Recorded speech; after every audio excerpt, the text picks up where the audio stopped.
So this is the first episode of Father-Son Preppers, and my name is John. I'm a veteran. I live in Colorado. Um, I barely started prepping, if not, I'm yet to start prepping, sort of. And we're gonna do this show with my dad, Tony. So go ahead and say something about yourself. Yeah, my name's Tony. I live in Utah, and I started watching prepper videos probably 3 years ago, and slowly started prepping, even though I'm far from where I need to be. Right. So we're kind of hoping that between the podcast and help from friends, we can figure out how to do this the right way and get it done. Yeah. Well, my idea is kind of build a community of people so we can all help each other. Because I'm sure we'll get emails telling us how wrong we are eventually. Well, I kind of hope so. I don't want to do it wrong. So Well, if we're doing something wrong or someone knows a better way of doing it, I'd like to know. yeah. And well, actually, today I wanted to talk about beginner stuff because I'm sort of in those beginning stages, and there's a lot of people, people who listen to this are probably way advanced, but there's some people out there that think that maybe it's a good idea and they want to start out, but they don't really know where to go. What do you think about that? Like, where would you start? It's a good idea. Food is a biggie. So you think Food you and should... water, having a little bit on hand, has got to be probably one of the first things. Well, yeah, like if I went and looked at my cabinet right now, I would have, between my wife and I would probably have like two weeks if I stretched it, because I have a couple big bags of rice and stuff like that. But And I could probably stretch out a few months. yeah, well, do you have? Me and my wife. I'm trying to think of your pantry, like in my head. I know you have a lot of beans and like canned vegetables, Some rice. cat food. And I did barely started getting some of the stuff that's packed away for 5 years, but I've got very little of it. Like, what is it? Most of my stuff it's a few things of freeze-dried food. And truthfully, I've never tried this stuff, so I don't know how good it is. So it's not. Are they MREs or are they from a website? No, they're from a certain company. Cool. Yeah. Don't you have beans? Do you have beans like from Yeah. Nearby? Yep, we bought a whole bunch of pinto beans. And I've got bags of rice. So, yeah, I could stretch out for a while. Nice. But the first thing I learned about prepping, though, is I bought a whole bunch of cases of food that was on sale, like canned milk. I don't use canned milk. So my milk ended up going bad. It's like 4 or 5 years old. Oh, the canned milk itself went bad, even though it was canned. Yeah, it's years out of date already. Yeah. Well, how do you know that it's it's not bad? something I used. I don't know. I've still got it just in case there was an emergency and I had to open a can and try it. Yeah. But Well, I know you're supposed to rotate stuff. That's the Yeah. hardest part about food storage, in my opinion.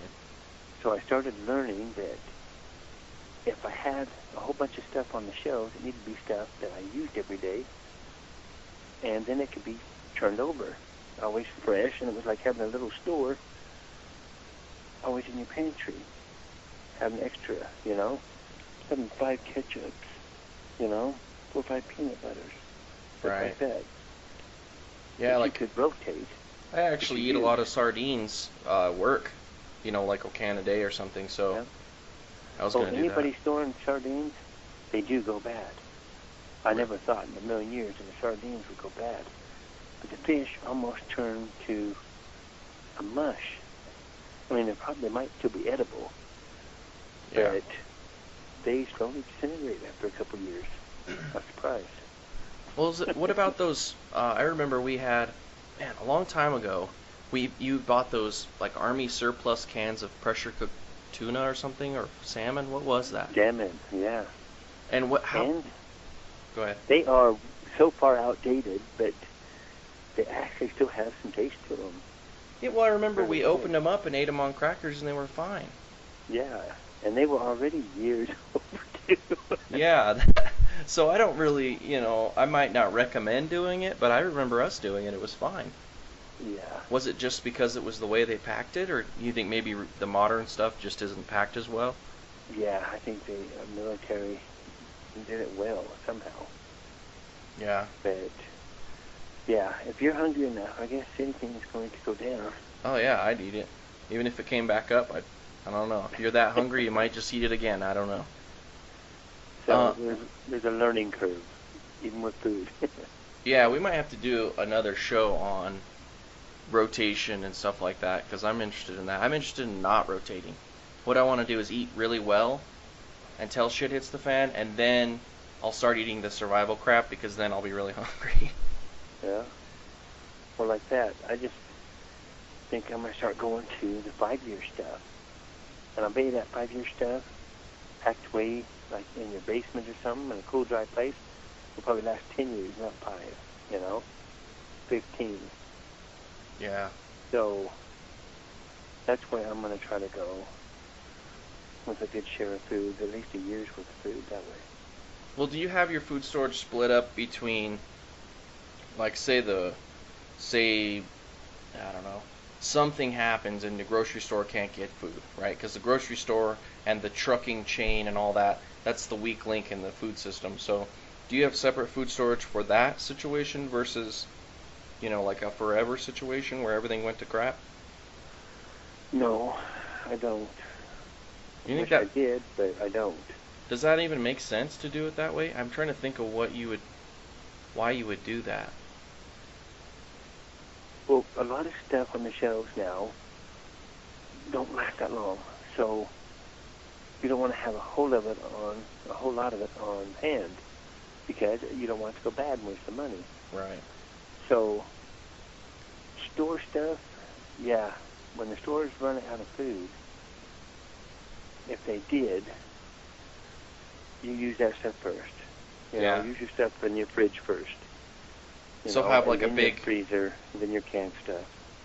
Yeah, so have like an expanded pantry of stuff you like that can last you a month Yeah. or 2 weeks. Because I kind of live like that. I actually live, an hour and a half, 2 hours away from a decent grocery store. So, like when I go to the grocery store, I've got a month. When I come back, I've got about a month worth of food if I, ration it. Yeah. People that live a long ways from the store are probably more prepared that way. Yeah. Well, and a lot of my neighbors have cows, so I could just go shoot their cows and eat them. Yeah. And then I could shoot. I'm just kidding. No. What I also wanted to talk about was water. Do you have water storage? I've got a swimming pool in my backyard. Yeah. That's a good point. You do have a swimming pool. It sounds bad, but that swimming pool full of water, it's got chlorine in it, which I put more into it and boil it to drink it, but for dumping in the back of your toilet. I am way up high compared to where our sewer plant is. So I'm sorry, but the house is down low, might get flooded with sewer. But Really? I'd still be able to flush my toilet just by getting gallon jugs or whatever of water and dumping it in the back of my toilet.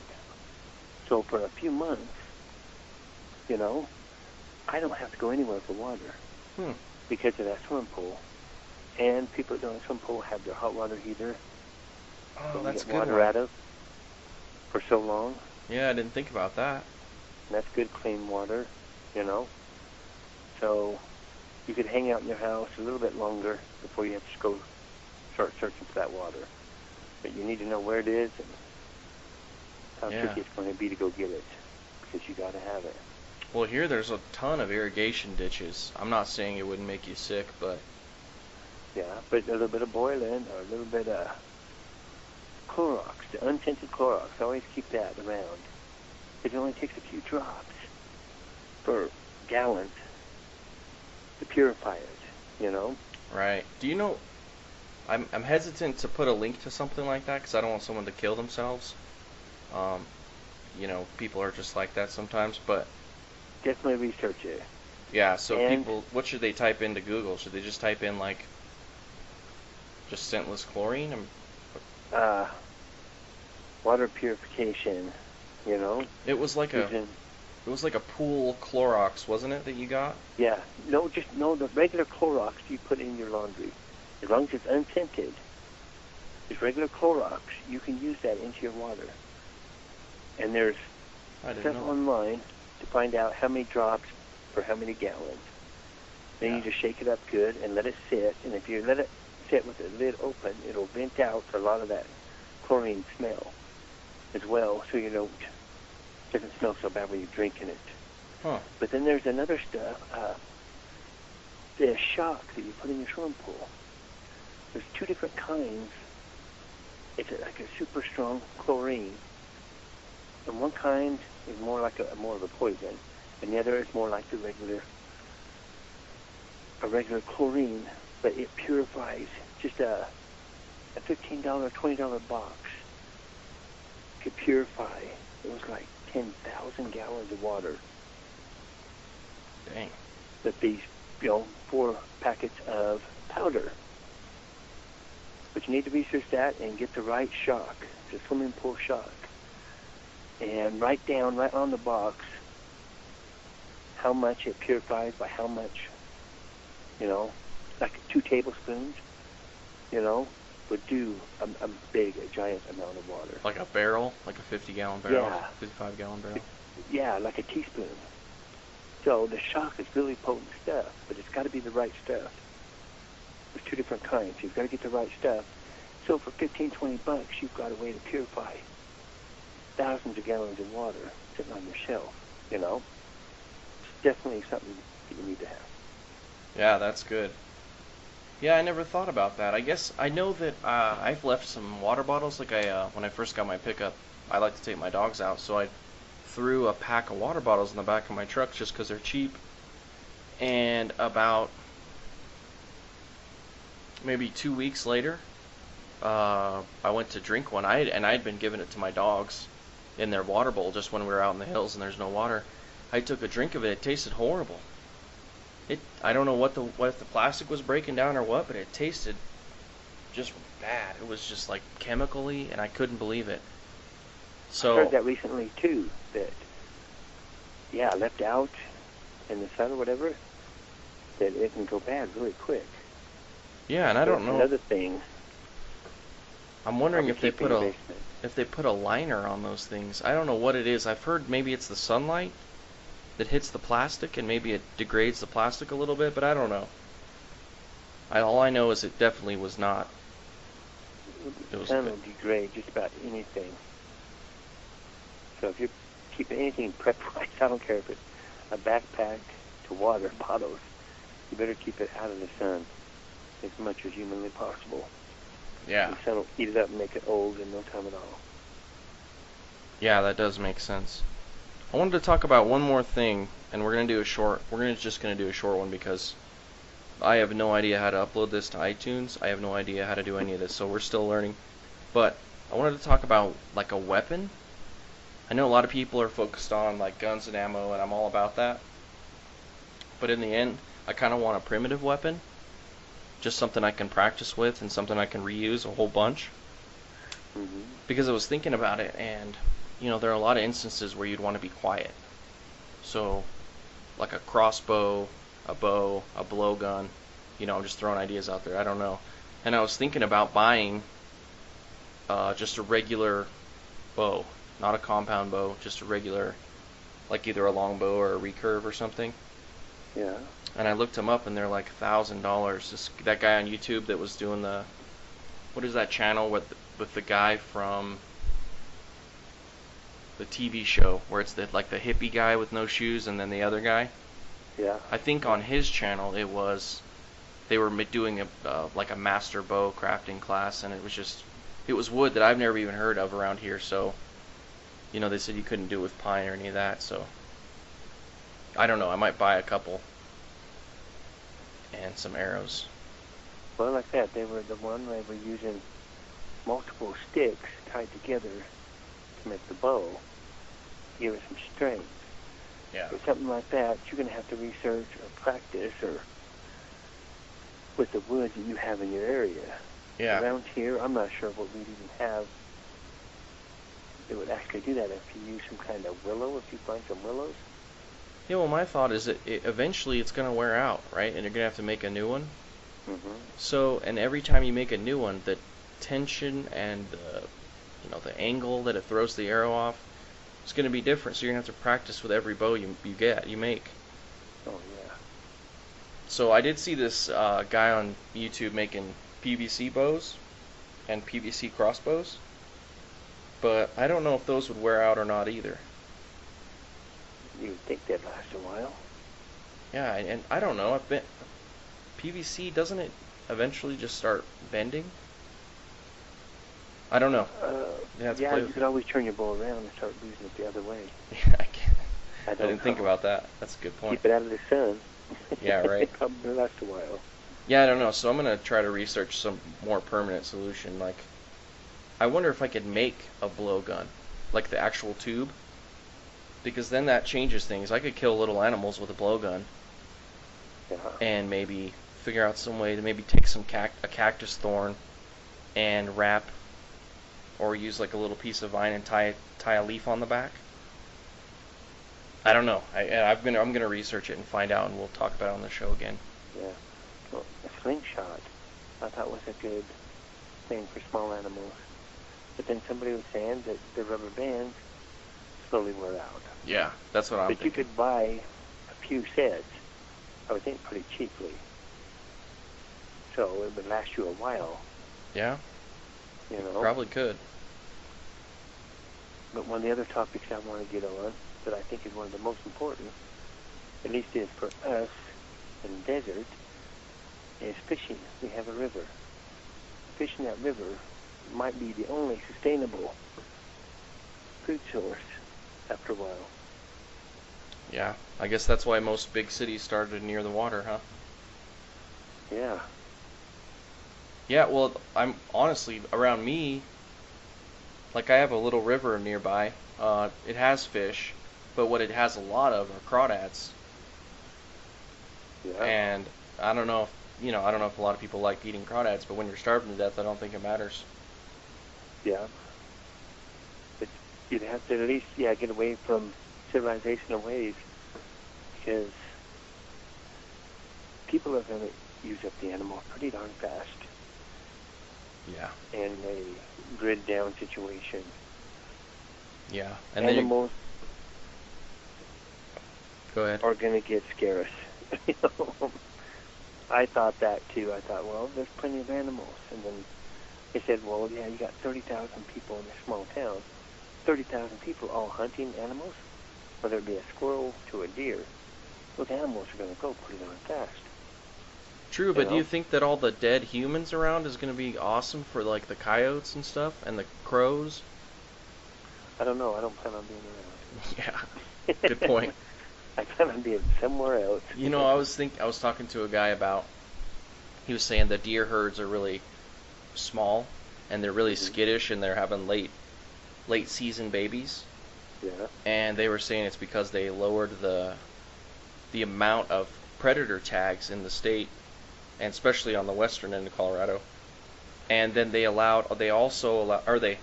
raised the predator tags, and they also lowered the predator tags and lengthened the amount of deer hunting season. Mm.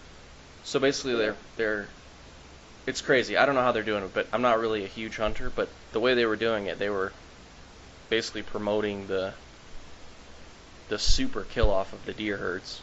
Yeah. Well, here they put a $50 bounty on coyotes. So we lost a lot of coyotes real quick. And I don't know if it's that or if it's just the right time period, because we have a lot of rabbits this year. We haven't had them for like 5 years. Yeah, I have noticed. Every time I drive back from your house, I literally count 40 or 50 just on the side of the road. But I hear rabbits kind of come in cycles. So, but they're hitting right now, and now the coyotes, a lot of the coyotes been killed off. We have a lot of rabbits, which is good for rabbit hunting, or if you were in a survival situation and you needed to go hunting. Yeah. Rabbit's pretty good. Man, you could just walk down the road with a pile of rocks. There's so many. There's just so many out here. But regular fish, I mean, one thing about crawdads, you cannot get them in the winter. I've tried every way I can think of. and I'm guessing they hibernate. I don't know much about them, but Hmm. and that's where there are lakes that ice over, like the lakes up here. They all ice over. I'm sure down Yeah. south in Florida they're out year round. Yeah, I don't know. But I know there's crawdads damn near everywhere, so this is something people can really get on board and maybe even learn how to make a trap Know with how to make a trap, or buy a couple of the small little collapsible traps and, right. have them handy. Well, I mean, if you get out there and you get into like a shallow place in a river or a lake and you start flipping rocks, you're gonna find them. Yeah. Unless it's a very isolated lake that's never had any people or anything like that, you're gonna find them. And you can get a dinner in a few hours easy. Yeah. So that's something people need to remember. Unless you have a big group of people. If you have a big group, then you need a couple kids working on crawdads on a steady basis. Yeah. If you're trying to feed a lot of people, that can't be your only source. You need fishermen, you need people out to crab, you need people out hunting. Yeah, I just think that a big group of people is gonna take. I'm against the idea of having a big group of people. I was too at first, but you start watching some of these videos and listening to people. A big group of people, there's a lot of knowledge there. You have 2 or 3 people, it's hard to have all the knowledge you need to survive. Right. If you have 20, 30 people, it's easier to have that knowledge, all that knowledge to survive. But yet, now you've got to feed all those people. That's what I'm saying. I think that people are going to start going a little wacky when they don't have dinner. Especially people that aren't, especially people that are really city focused. They don't really care about the wild. Yeah. They've never not had a grocery store, things like that. Well, even thinking of my own family, there's so many different types of people in our family. Just close-knit family here, Yeah. 30, 40 people. There is all kinds of different thoughts, I think we should do a show just on like a big family structure or a big structure of people in that kind of situation. It would be very difficult. Yeah. I'd like to do some thoughts and then do another show on it because I think that's a good topic. It's got to be an important topic. Because I know there's some people who are going to listen to this and say, maybe they're alone and they're listening to this because they have no one to talk to about it. Maybe their wife and their kids just don't care, Yeah. or something like that. And then there are going to be people that are like half their family's in the local militia and they're all preppers and they have different viewpoints. Yeah. Well, we have a few, and we've got the whole spectrum of people. From a prepper person all the way to a city folk person that would never leave their house, no matter how bad things got, And, yeah, I always think that the government or the church is going to be there to take care of them. And I don't think that would be the case in a major catastrophe. You need to take care of yourself. Yeah, that's a good point. So, and to be able to change some people's minds, yeah, it's going to be a whole other topic. Well, I think we should end the show here. I think that we did a lot, and we kind of went all over the place. The next show I want to do like a specific topic, so we'll just have to research that. Sounds good. Plus, I'm going to set up the website. It's going to be fathersonpreppers.com, and we'll try. By the time this is up anywhere where people can get it, that site should be up and going. So feel free to go to the site, check us out, leave a comment. We'll have an email by next episode, so you guys can drop us a line. Let us know how much you hate the episode or love it. And so, yeah, I'm John. I'm